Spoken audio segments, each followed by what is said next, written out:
Bienvenue au balado Le patrimoine vie, où on explore et on remet en question ce qu'est le patrimoine et sa place dans notre monde d'aujourd'hui. Dans ce balado, nous discuterons avec des spécialistes du domaine du patrimoine, entre autres, pour comprendre comment le patrimoine peut nous aider à vivre conscient, attentif et avec intention. Je suis votre hôte, Patricia Kell, directrice générale de la Fiducie nationale du Canada. Ce balado est enregistré à Ottawa, sur le territoire traditionnel du peuple Algonquin-Anishinaabe. La Fiducie nationale travaille sur les territoires traditionnels de nombreux peuples autochtones à travers les terres que nous appelons aujourd'hui le Canada. Dans cet épisode, nous discutons du lien entre la conservation du patrimoine et le logement abordable avec Francis Durocher. Architecte, Francis a perfectionné son expertise au sein des firmes Provencher-Roy et NOS Architectes. En 2019, il rejoint Entremise, une entreprise d'économie sociale fondée en 2016. D'abord directeur du développement, il contribue à l'élaboration des services professionnels de l'organisme qui deviendra en 2023 la première firme d'architecture à but non lucratif au Québec. Spécialisé dans la requalification des bâtiments existants, Francis repousse les frontières de sa profession en intégrant des outils comme l'occupation transitoire et la permanence architecturale dans le développement de projets. Directeur général d'Entremise jusqu'en septembre 2024, il a participé à l'émergence de l'occupation transitoire et des tiers-lieux au Québec au cours des 5 dernières années. Aujourd'hui architecte lead, développement et stratégie immobilière pour la firme STGM, il se définit comme un architecte de l'usage, plaçant l'expérimentation et la communauté au cœur de sa pratique. Bienvenue, Francis. Merci. Donc, j'aimerais commencer la discussion en parlant un peu de vous et de votre carrière. Donc, comment êtes-vous arrivé à l'architecture? Ben, c'est une grande question. Je ne sais pas si c'est moi qui est arrivé à l'architecture ou si c'est l'architecture qui est arrivée à moi. J'ai grandi dans l'Outaouais, à proximité d'Ottawa. J'ai toujours été intéressé par l'architecture, puis j'ai commencé en fait mes études en architecture tout de suite après le secondaire. Je suis allé à la Cité collégiale à Ottawa. Puis c'était vraiment par cette porte d'entrée-là que j'ai commencé finalement mon parcours en architecture. Donc, dès l'âge de 17 ans, quoi, après l'école secondaire, j'ai commencé à m'intéresser à l'architecture, puis à commencer mon parcours scolaire finalement. Donc, souvent, les gens qui sont attirés par l'architecture travaillent surtout dans le domaine des bâtiments nouveaux, mais vous avez choisi de travailler dans le domaine du patrimoine. Donc, comment est-ce que cette passion est arrivée? Ben, c'est drôle, je dirais que mon rapport à l'architecture va bien au-delà de la forme bâtie. Donc, le bâtiment en soi, oui, c'est intéressant, mais ce qui m'intéressait le plus, en fait, c'est l'émotion qu'on peut ressentir dans un bâtiment, c'est de voir les gens interagir avec le cadre bâti. Puis cette relation-là, finalement, entre le ressenti humain, puis le cadre dans lequel on grandit, on évolue, on a souvent de la difficulté à comprendre qu'est-ce qui fait qu'on se sent bien dans un lieu, qu'est-ce qui fait qu'on se sent pas bien dans un lieu, qu'est-ce qui se fait qu'on se sent chez soi, à la maison. Donc, toute cette notion-là, je dirais, qui va au-delà du cadre bâti, m'a toujours interpellé. Puis le lien avec le patrimoine, c'est justement cet intérêt-là envers les vieux bâtiments, les bâtiments abandonnés. J'ai toujours été intrigué par ces fantômes urbains-là, puis qu'est-ce qui en advient, qu'est-ce qui s'est passé, c'est quoi leur histoire finalement derrière, puis pas que les bâtiments patrimoniaux qu'on qualifie de patrimoniaux du moins, mais l'ensemble des bâtiments existants, ça m'a toujours intrigué de connaître ça a été quoi la vie de ces espaces-là, puis comment finalement la société a évolué au sein de ce cadre bâti existant-là. Puis il y a tout le volet aussi événementiel qui m'interpellait beaucoup pendant mes études. Bon, sortir en boîte, découvrir des espaces dans la vie nocturne, partir en échange à l'étranger, en Europe, puis aller visiter ces espaces abandonnés-là à travers la lunette de l'événementiel. Je pense que l'événementiel a pour moi révélé finalement le potentiel que se cachait derrière ces espaces-là, puis comment est-ce qu'on pouvait les ramener dans une quotidienneté, puis sortir de l'événement très ponctuel dans le temps, mais de révéler ces bâtiments exceptionnels-là dans un quotidien. Donc, finalement, comment réinterpréter le patrimoine avec les besoins d'aujourd'hui. Fait que je dirais que c'est ça, mon intérêt envers le patrimoine part vraiment de l'expérience du lieu que j'ai pu expérimenter avec le temps. Donc, dans votre pratique, il y a une autre couche, et vous venez juste de le mentionner. Donc, c'est le couche des questions sociales qui peuvent être abordées par les bâtiments existants. Est-ce que vous pouvez parler un peu de comment votre travail d'architecte donne la priorité à ces questions sociales, telles que le logement abordable? C'est une grande question, je dirais, avec le logement abordable. Je dirais en fait le défi du cadre bâti existant, c'est comment est-ce qu'on peut le réinterpréter pour les besoins d'aujourd'hui. On sait que les besoins en ce moment sont criants au niveau du logement. On vit une crise du logement à l'échelle du Canada. Mais de quelle façon est-ce qu'on peut réellement adapter le cadre bâti existant pour ces besoins-là? Je migrais tranquillement vers l'occupation transitoire parce que pour moi, c'est une des solutions clés. Puis comment finalement révéler le potentiel des bâtiments existants en ayant une fine compréhension des contraintes du cadre bâti. Quand je parle de contraintes, c'est un édifice qui était initialement un édifice à bureau. Au niveau des codes, normes, réglementations, est limité à ce type d'usage-là. Puis, quel sera l'impact de ce changement d'usage de bureau jusqu'à du logement? Il faut réellement se poser la question. Fait que plus largement, je dirais que pour répondre aux enjeux d'aujourd'hui, il faut d'abord comprendre ce que le contexte d'hier nous réserve. Merci. Donc, vous venez de parler un peu de l'occupation transitoire. Est-ce que vous pouvez expliquer un peu plus c'est quoi ce concept et de quoi il s'agit et en quoi cela est lié à des objectifs sociaux et patrimoniaux? Oui. En fait, j'ai eu l'occasion, là, après mes études, de travailler quand même dans un bureau traditionnel. J'étais chez Provencher-Roi, donc un bureau assez bien établi à Montréal, avec une grosse structure, des projets d'envergure.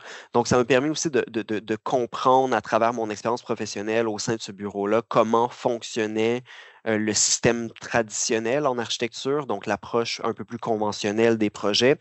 Puis par la suite, lorsque j'ai obtenu mon titre d'architecte, je me suis intégré là, à l'entreprise d'économie sociale Entremise. Donc, Entremise qui venait tout juste là, d'être fondée et qui occupait un bâtiment existant qui appartenait à la ville de Montréal. Donc, c'est un projet d'occupation transitoire dans le secteur de Griffintown qui s'appelait le projet Young. Puis cette idée-là d'occupation transitoire, en fait, on n'a rien inventé, là, nous arrivait d'Europe. Donc, en France et un peu partout en Europe, disons que la culture du squat est un peu plus établie. Puis c'est à travers finalement la culture du squat, cette réappropriation-là communautaire ou collective des bâtiments existants qui a tranquillement migrer vers quelque chose d'un peu plus structuré, organisé. Puis l'occupation transitoire est arrivée de ces mouvements-là, finalement, du squat, de se dire, ben, on a ces espaces-là qui sont à disposition, qui ne nous sont peut-être pas ouverts à nous, la communauté, la collectivité, qui habitons à proximité de ces espaces-là, mais ces communautés-là avaient un fort désir de se réapproprier ces lieux-là. Mais comment est-ce qu'on y arrive? Et c'est là que la structuration de l'occupation transitoire s'est fait en Europe. Puis nous, on a repris ce concept-là chez Entremise, puis on a tenté finalement de le mettre en pratique, de l'appliquer dans le contexte québécois. On a plusieurs projets d'occupation transitoire qui ont vu le jour, je dirais, dans les 5 dernières années au Québec. On peut penser au bâtiment 7 dans Pointe-Saint-Charles, qui est un projet qui s'est finalement développé sur le long terme. Quand on parle d'occupation transitoire, on parle de projets qui se développent sur le temps long. Donc, le processus traditionnel, puis je reviens un peu à mes racines de mon passage chez Provencher-Roi, mais dans ma compréhension d'un processus de développement de projet plus traditionnel, un propriétaire va avoir un bâtiment vacant, va se questionner sur le programme ou va vouloir vendre le bâtiment. Puis, ça prend beaucoup ça prend une période en fait d'incubation, d'idéation, de réflexion profonde sur le développement du modèle d'affaires, l'approche qu'on va avoir sur le plan immobilier, quelle va être aussi l'approche architecturale pour redévelopper ce site-là. Donc, toute cette période de réflexion, d'analyse, d'étude va souvent prendre 5, 10, parfois 15 ans dans certains cas. Mais tout le temps que nous, on réfléchit comme collectivité, puis qu'on attend, on attend finalement qu'il y ait un alignement au niveau des partenaires autour du projet, on attend qu'il y ait un alignement au niveau du financement provincial, fédéral, municipal, eh bien, le bâtiment est laissé à l'abandon, est laissé vacant. Donc, toute la réflexion derrière l'occupation transitoire, c'est de se dire comment est-ce qu'on peut finalement profiter de cette période-là de vacances pour non seulement étudier, analyser le bâtiment, mais également expérimenter et vivre le lieu, réintégrer, comme je le disais auparavant, réintégrer dans une quotidienneté ces espaces-là. Et c'est là la force des projets d'occupation transitoire parce qu'on ouvre les portes de ces bâtiments-là, on se positionne comme collectivité dans la recherche de solutions.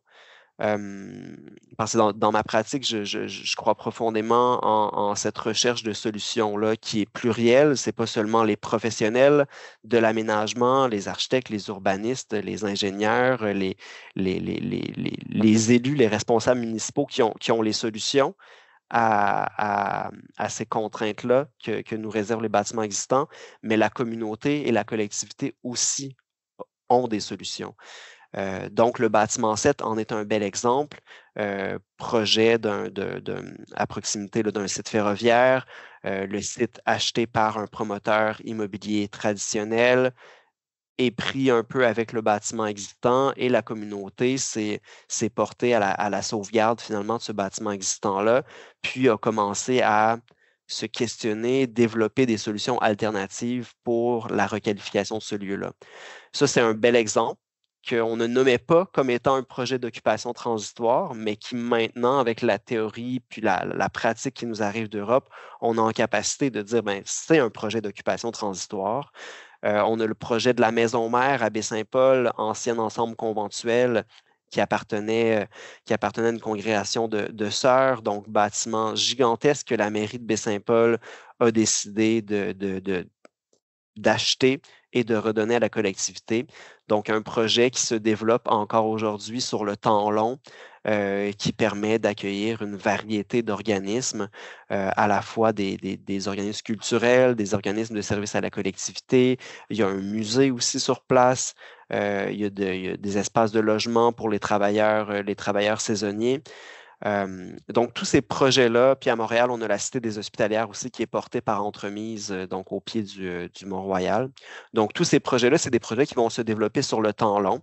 On bénéficie finalement de cette période-là de latence finalement dans l'immobilier pour ouvrir les portes à la communauté, travailler avec cette communauté-là pour définir le projet pérenne, puis faire émerger finalement les potentiels à travers l'expérimentation.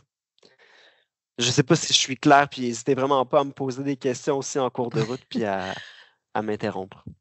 Mais c'est fort intéressant.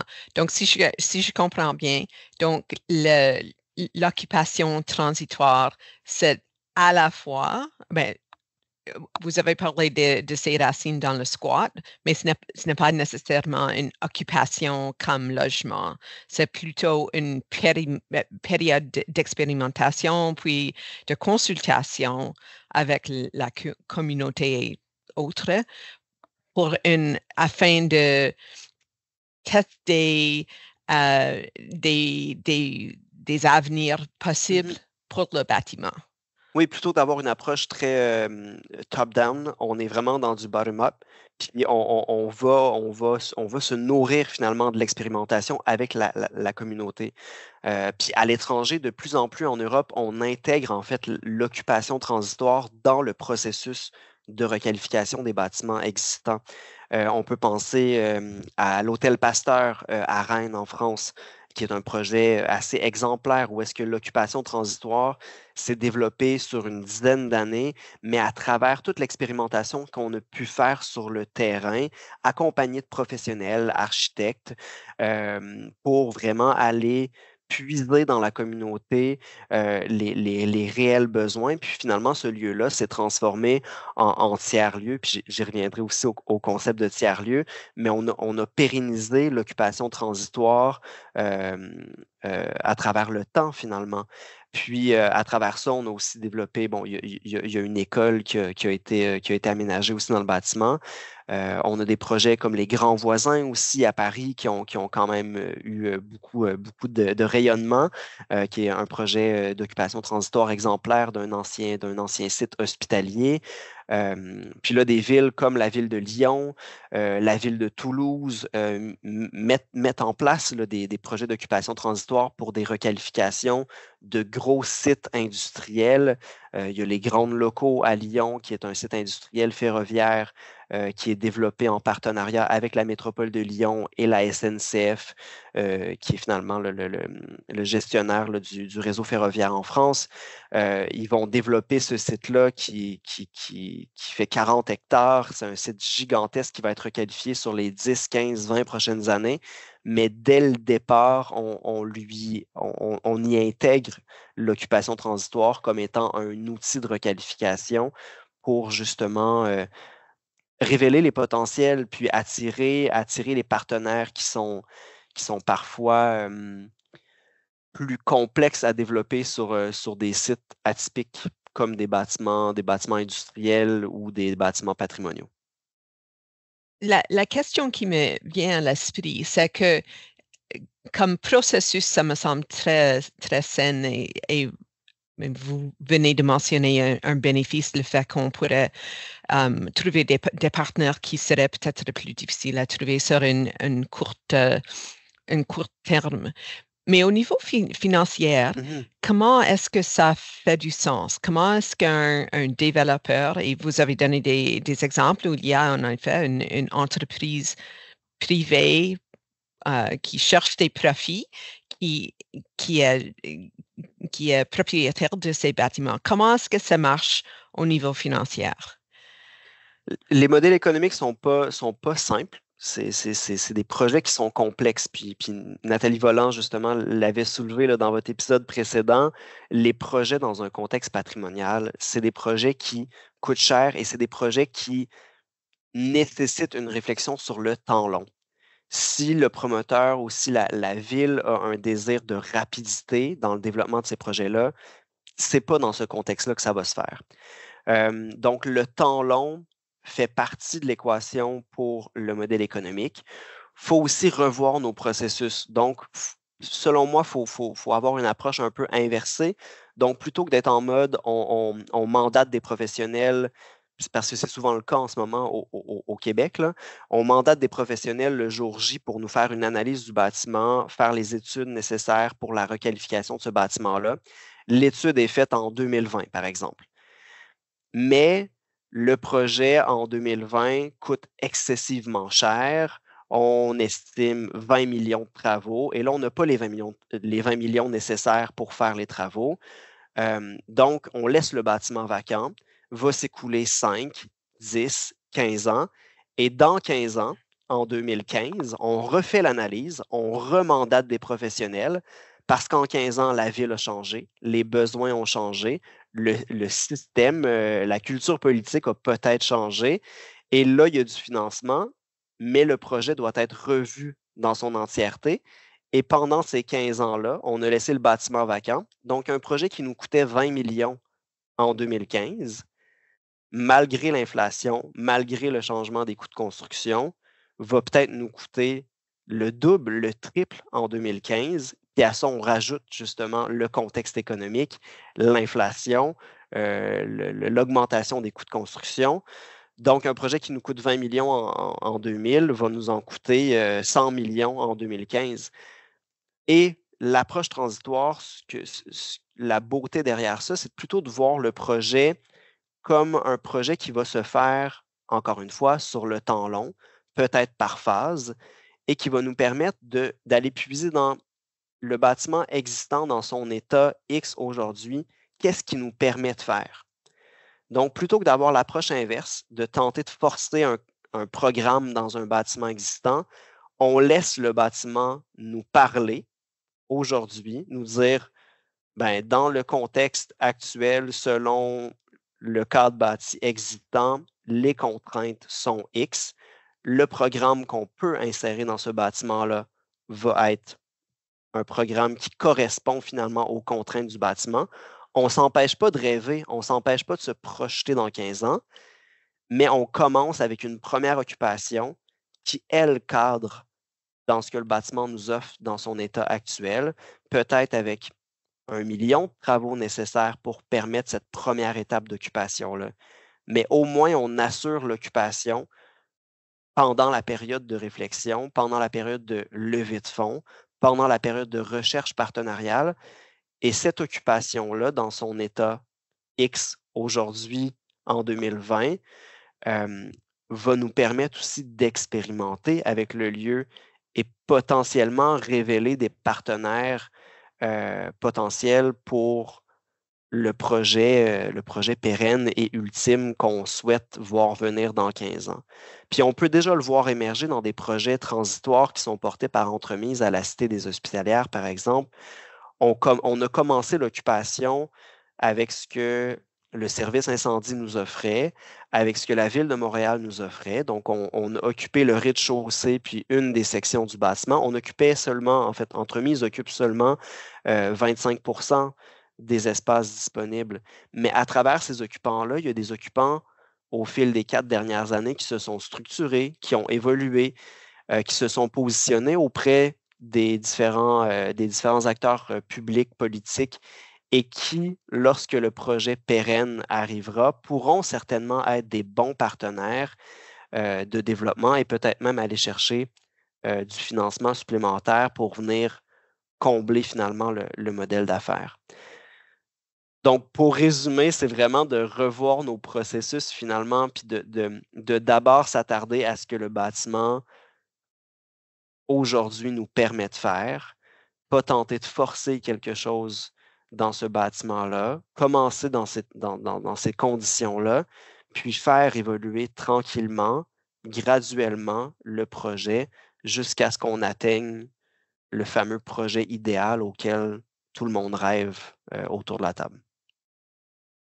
J'aime que ça prend pour acquis que ça va prendre du temps, que le bâtiment, c'est un investissement, un bien qui va durer des décennies et qu'on pourrait avoir un processus de décisionnel, une occupation qui comprend cette longueur de temps avec lequel on aimerait vivre avec ce bâtiment, au lieu de le voir comme quelque chose qui va disparaître en 40 ans ou 50 ans et qu'on n'a pas d'intérêt à long terme avec le bâtiment.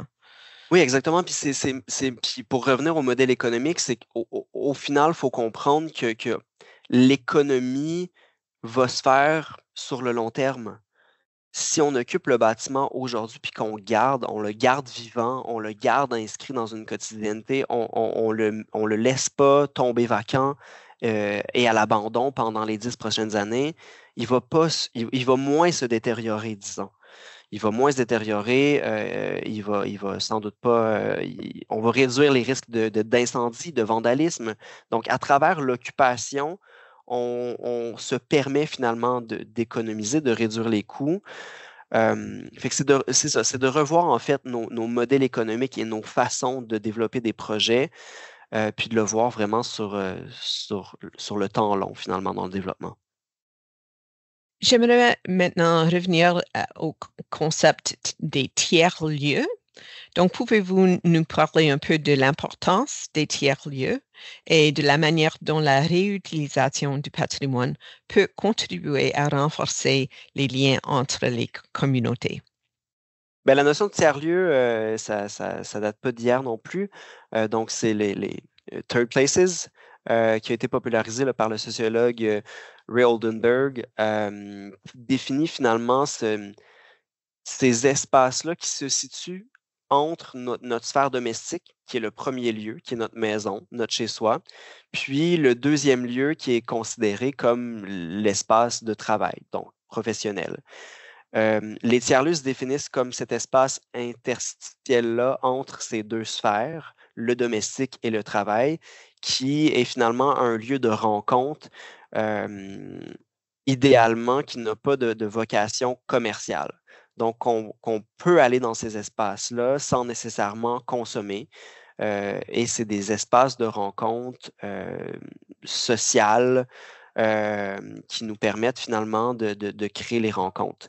On peut voir, on peut interpréter les parcs, par exemple, comme étant des tiers-lieux, mais sans cadre bâti. Après ça, bon, les centres commerciaux, je dirais en Amérique du Nord, c'est peut-être ce qui ressemble malheureusement le plus à la notion de tiers-lieu. Mais c'est le volet consommation, bien que je me rappelle très bien, adolescent en Outaouais, aller passer mes week-ends au Rideau Center à Ottawa avec mes amis à errer, pas nécessairement consommer, mais juste me promener dans ces espaces-là. Donc, comment est-ce qu'on peut réinterpréter finalement ces tiers-lieux-là aujourd'hui? Ça passe aussi par, comme je le disais, la notion d'ouverture des bâtiments à la communauté. Puis comment est-ce que ces tiers-lieux permettent en fait une cohabitation entre plusieurs usages? Donc, la notion de tiers-lieu va également puiser dans une mixité d'usages, une mixité d'occupants, où vont cohabiter finalement des groupes communautaires, des ateliers d'artistes, des entreprises en démarrage, des organismes culturels. Donc, c'est vraiment des lieux qui vont miser sur une mixité d'occupation, une mixité d'usages, une mixité d'occupants, de types de personnes.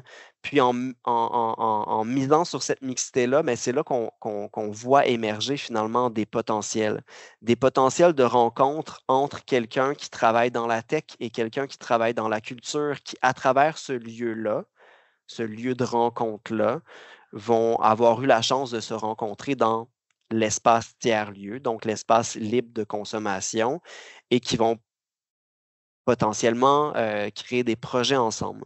Donc, comment finalement créer des lieux qui vont favoriser la rencontre, qui vont favoriser, qui vont créer des occasions finalement de rencontres improbables.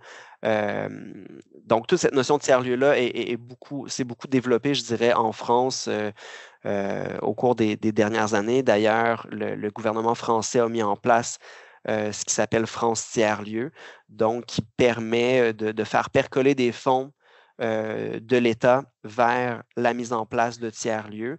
Donc là, il y a de plus en plus d'organismes un peu partout à travers la France qui s'approprient cette notion-là de tiers-lieu.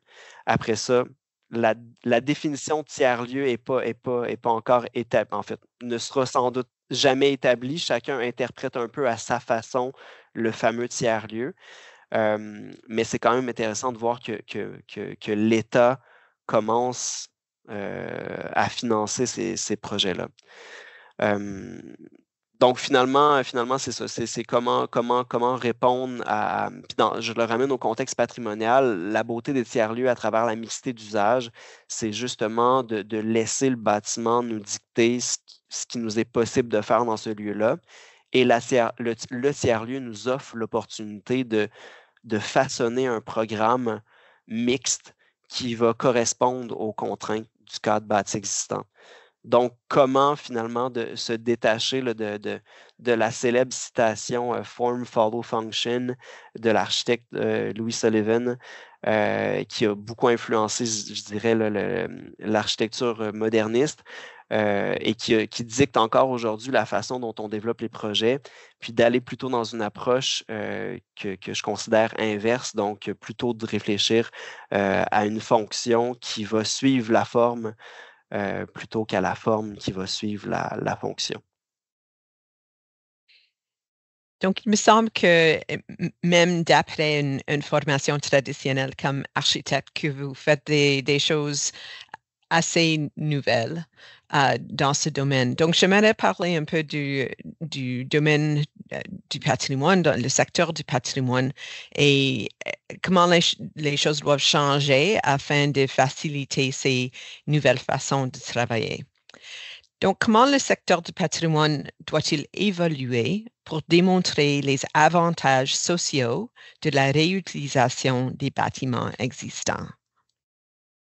Ben, je pense que pour moi, en fait, en ce moment, je dirais au Québec, faut collectivement se réapproprier ces lieux-là. Donc, d'abord, les mettre de l'avant. Parce que malheureusement, les bâtiments existants, il y a plusieurs articles là, qui sont sortis au cours des dernières années. Les bâtiments existants deviennent un peu des fantômes urbains. Donc, c'est ces espaces-là qu'on oublie finalement. On oublie que ces bâtiments-là sont vacants. On oublie que ces bâtiments-là ont un énorme potentiel. Les acteurs publics, je dirais le municipal, le provincial, le fédéral, même eux oublient qu'on a ces ressources-là qui sont remplies de potentiel finalement pour nos villes. Donc, comment est-ce qu'on peut les ramener au premier plan? Ça passe, selon moi, par des changements de réglementation.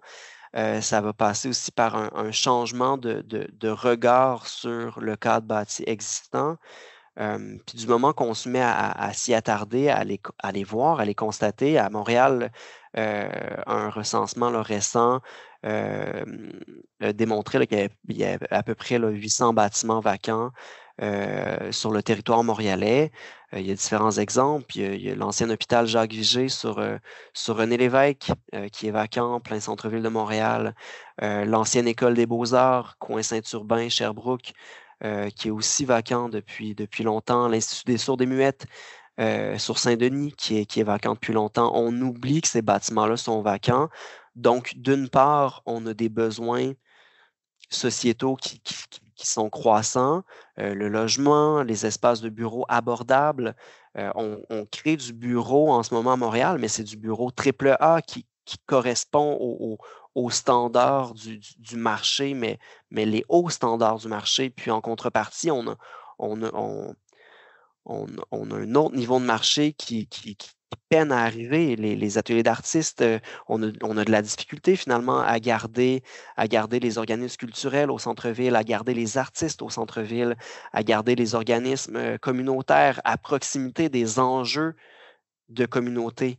Et ces espaces-là ont le potentiel de répondre à ces besoins-là de par leur localisation centrale dans nos villes. On peut penser aux églises un peu partout au Québec. On dit qu'il y a à peu près 1500 églises qui vont être vacantes dans les prochaines années au Québec. Les églises, c'est des prime spots dans nos villes et villages un peu partout à travers la province. C'est des bâtiments qui ont toujours été portés par une communauté, qui ont toujours été ancrés dans nos cœurs de village, qui aujourd'hui se retrouvent vacants parce que l'usage est désuet par rapport à l'évolution de notre société, mais comment est-ce qu'on peut ramener ces bâtiments-là dans une quotidienneté, ça passe par je dirais le changement de regard que la communauté a sur ces bâtiments-là. Donc, ça passe par plusieurs volets, je dirais, par l'éducation beaucoup, par la sensibilisation, par la notion de patrimoine, puis je pourrais élaborer davantage avec la prochaine question, mais c'est ça, positionner le patrimoine auprès de la communauté, c'est toujours un enjeu qui est complexe. Puis après ça, il y a tous les enjeux de réglementation, de code et normes aussi qui doivent s'adapter à ces contraintes-là de la requalification des bâtiments existants. Oui, et je vois qu'il y a une différence entre une approche traditionnelle qui voulait enlever les bâtiments les plus exceptionnels et les mettre à côté comme musée ou désignés, mis à part, au lieu de ce concept que vous décrivez aujourd'hui, des lieux qui, au lieu d'être mis à part, restent tout à fait au cœur de leur communauté, qui ont toujours une fonction, qui ont une utilisation, une occupation qui est important pour les gens qui font cette communauté.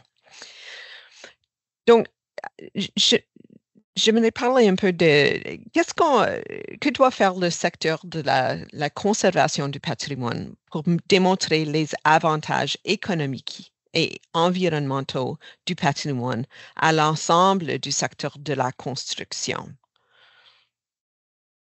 Moi, d'emblée, c'est la notion de conservation. Donc, le terme conserver, c'est l'action de conserver quelque chose intact, de le maintenir dans le même état. Ça, c'est la description du Larousse, là.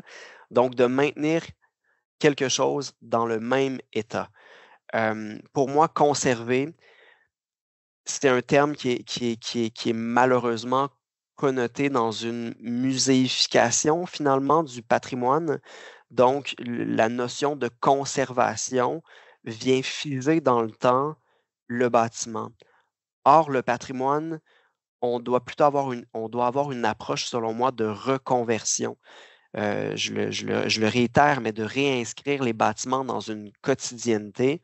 Si on n'est pas en interaction avec ces bâtiments-là, c'est trop facile de les oublier.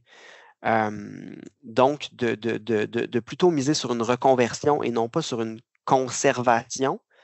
L'aspect de conservation nous amène aussi dans le fait de vouloir figer, de vouloir protéger, surconserver, augmente les coûts de construction, augmente le coût des travaux. Puis finalement, par désir de vouloir mieux faire, on n'arrive même pas à bien faire. En anglais, on dit perfect is the enemy of good. J'ai souvent l'impression qu'avec le patrimoine, on a tellement un désir et un besoin collectif de perfection, de conservation, qu'on a du mal à sortir de ces sentiers-là pour finalement juste laisser le bâtiment vivre et laisser la communauté s'approprier ces espaces-là. Bien évidemment, ça s'applique pas à l'ensemble des bâtiments. Puis je suis bien conscient qu'il y a des bâtiments qui ont une très, très haute valeur historique qui nécessitent une conservation au niveau de l'enveloppe, au niveau des matériaux. Si on veut que le bâtiment perdure dans le temps, on doit refaire les façades de pierre, refaire les façades de briques. Mais en France, on commence, à l'heure actuelle, les monuments de France ouvrent la réflexion. Les monuments de France, c'est les châteaux, les grands monuments historiques. En fait, on constate que ces bâtiments-là sont tellement peu utilisés que ça nous coûte tellement cher de les conserver dans leur état actuel sans les utiliser. Parce que c'est souvent ça, on les a muséifiés. Oui, il y a quelques touristes qui viennent une fois de temps en temps faire une visite guidée dans un château, mais est-ce que ce château-là sert à la collectivité? Non. Donc, les Monuments de France travaillent à l'heure actuelle avec des groupes qui font de l'occupation transitoire et qui développent des tiers-lieux pour développer des tiers-lieux dans des bâtiments historiques parce qu'on veut que ces bâtiments-là servent à la collectivité. On veut justement pour que la communauté se dise « Hey, moi, j'ai envie que mes impôts aillent dans la requalification des bâtiments existants parce que je l'utilise au quotidien, parce que il m'est utile, moi, comme individu, dans mon quotidien. » Donc, de revoir nos façons de développer des projets dans un contexte patrimonial est, selon moi, nécessaire. Puis, les bâtiments les mieux conservés, c'est parce que ces bâtiments-là ont évolué avec la société, parce qu'ils ont toujours été utilisés, ils ont toujours été occupés. Leur usage s'est adapté finalement aux besoins de la société. On peut penser à des bâtiments historiques dans le sud de la France. À Nîmes, par exemple, on a la Maison Carrée qui a été nommée au patrimoine de l'UNESCO en 2023.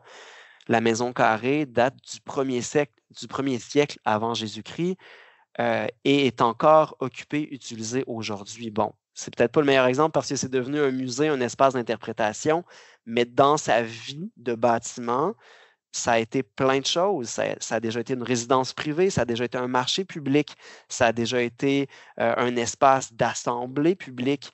Donc, le bâtiment, finalement, a eu plusieurs vies dans sa vie et a toujours été présent dans le quotidien des habitants. Donc, quand la ville ou l'État voulait y investir des fonds pour le requalifier, pour changer ces usages-là, comme les gens l'utilisaient, les levées de boucliers se faisaient beaucoup plus facilement qu'un bâtiment qui est pas utilisé par la communauté.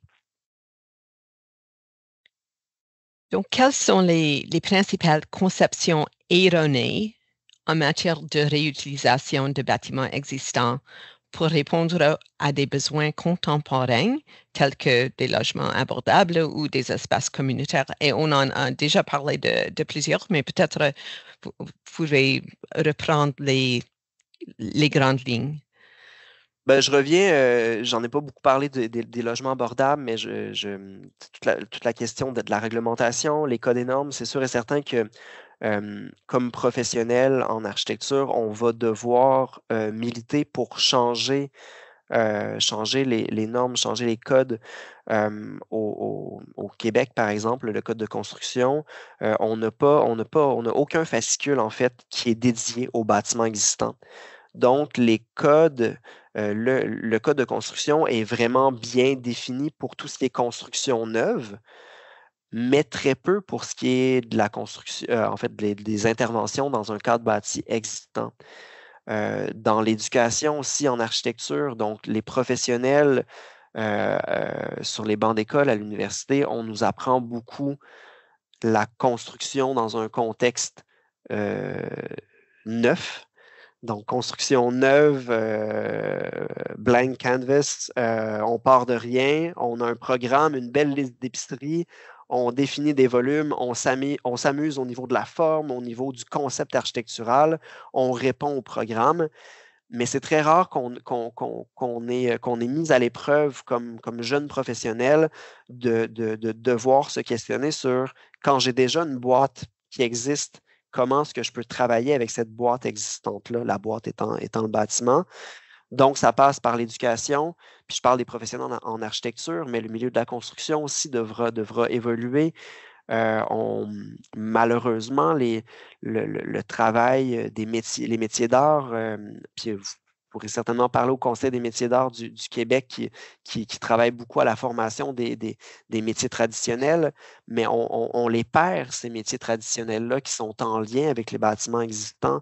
Donc, tout ce savoir-faire-là, ce savoir-faire très, très manuel, est nécessaire puis doit faire partie de l'équation finalement pour la réutilisation des bâtiments existants. Puis comme le soulevait, puis je le rappelle, mais comme le soulevait Nathalie Voland dans votre dernier balado, de développer des projets sur le temps long, de revoir le séquençage, de réfléchir de pair avec les promoteurs immobiliers, avec les développeurs immobiliers, avec les acteurs publics. Je crois profondément au bénéfice qu'il y ait des professionnels de l'aménagement en amont des projets. Donc, un promoteur ou une ville qui se questionne sur le développement d'un site ou sur l'acquisition d'un site potentiel, leur premier réflexe, ça va être d'avoir autour de la table le notaire, les avocats pour bien définir les contrats, bien définir l'acte de vente, l'acte d'achat, donc l'offre d'achat. Donc, d'avoir ces professionnels-là légaux est une chose, mais il faut aussi que les professionnels en architecture se positionnent en amont des processus. Et pour moi, le transitoire permet de positionner les professionnels en architecture, en aménagement, dès les premiers balbutiements d'un projet. Parce que c'est à ce moment-là que l'aménagiste, l'architecte peut contribuer au développement du modèle d'affaires, au développement de la stratégie, l'approche qu'on va avoir dans le développement du projet. C'est le professionnel en architecture qui peut dire, ben, on va peut-être commencer avec une première phase des travaux, puis une seconde phase de travaux, puis une troisième phase de travaux qui va nous permettre d'atteindre le projet idéal et qui va finalement étendre les coûts sur du long terme, révéler aussi les potentiels de revenus qu'on pourrait faire avec une occupation noire. Donc, de pouvoir appeler les professionnels de l'aménagement dès le départ, pour moi, est essentiel. Puis il faut aussi que les villes, en fait, que les villes soient impliquées aussi en amont du processus parce que c'est eux qui ont les mains sur le cadre réglementaire, sur le cadre législatif. Si on pense par exemple au logement d'urgence, logement abordable, une forte majorité des projets d'occupation transitoire en France ont un volet d'hébergement. Des bâtiments comme des ensembles conventuels, des anciens monastères, des anciens couvents, c'est déjà des lieux qui ont un volet hébergement.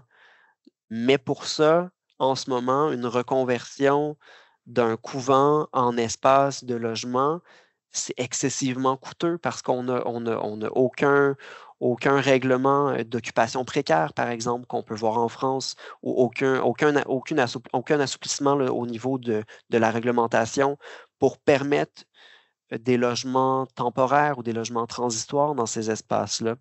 Donc, d'avoir les acteurs publics à la fois municipaux et provinciaux, encore une fois, autour de la table en amont des projets, ben, nous permettent de briser les plafonds de verre, puis de finalement se créer un cadre pour permettre le développement de ce genre de projet-là.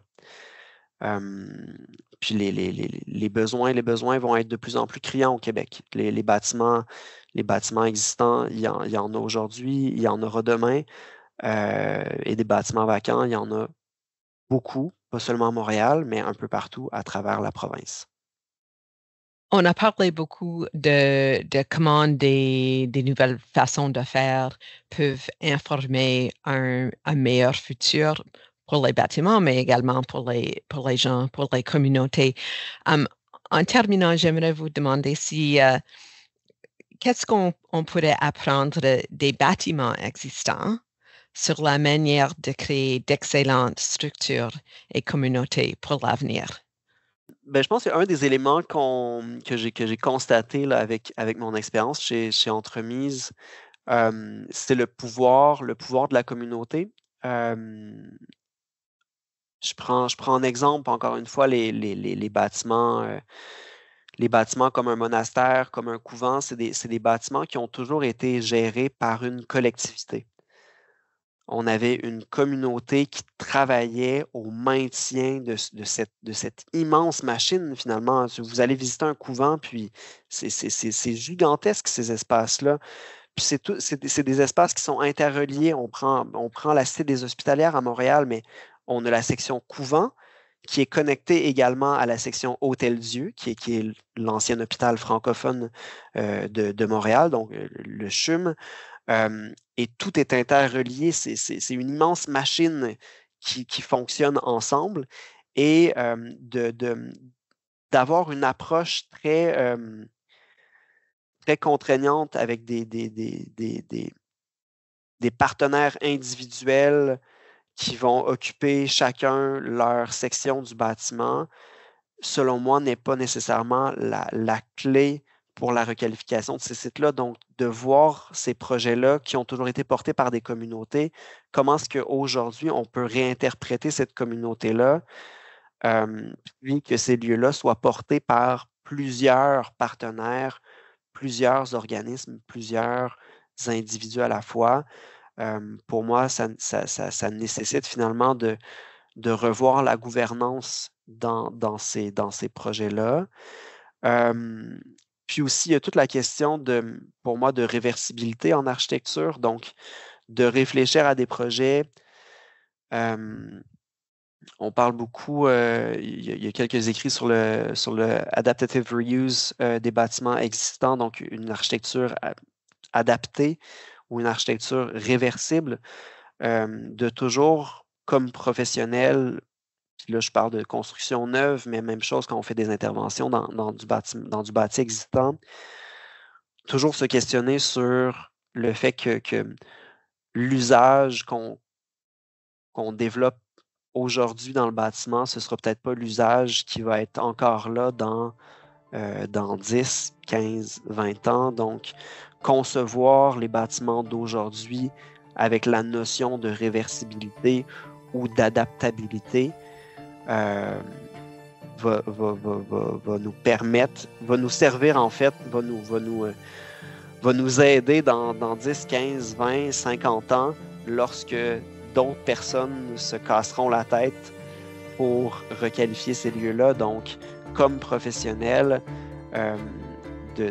d'avoir une approche réversible, une approche adaptable dans notre conception, je pense que c'est nécessaire de se poser ces questions-là aujourd'hui. Vous nous avez donné beaucoup à quoi réfléchir. Francis Durocher, ce fut un grand plaisir de vous parler aujourd'hui. Je vous remercie. Merci à vous, Patricia.